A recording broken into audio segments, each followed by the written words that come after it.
अस्सलाम वालेकुम। ये कमेंट आया हुआ है कि ये जो दांतों की सफाई और पॉलिश है, स्केलिंग एंड पॉलिशिंग, उसके बाद दांत जो हैं सेंसिटिव तो नहीं हो जाते।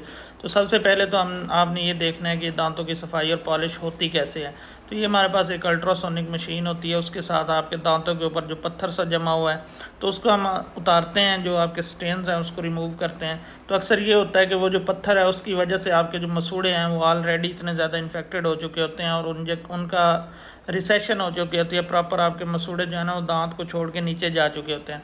तो इसका नुकसान ये होता है कि आपके दांतों में ऑलरेडी ठंडा गर्म लग रहा होता है, या जब फिर हम वो पत्थर उतार देते हैं तो 2-3 दिनों के लिए थोड़ा बहुत ठंडा गर्म लगना नॉर्मल होता है।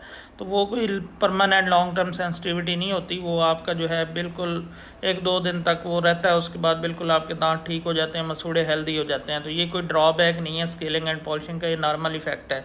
अगर आप प्रॉपर जो है दांतों की सफाई और पॉलिश करवाएंगे तो इसका आपको ये फ़ायदा होगा कि मसूड़े मजबूत होंगे, दांत कैविटी लगने से आपके दांतों की प्रोटेक्शन होगी, और जो है जिंजाइवल रिसेशन कम होगी, दांतों में ठंडा गर्म लगना परमानेंट वो ख़त्म हो जाएगा। तो ये इंटरनेशनली जो है रिकमेंडेड है, हर 6 महीने बाद लोग अपने दांतों की सफाई और पॉलिश करवाते हैं, तो इसका कोई नुकसान नहीं है।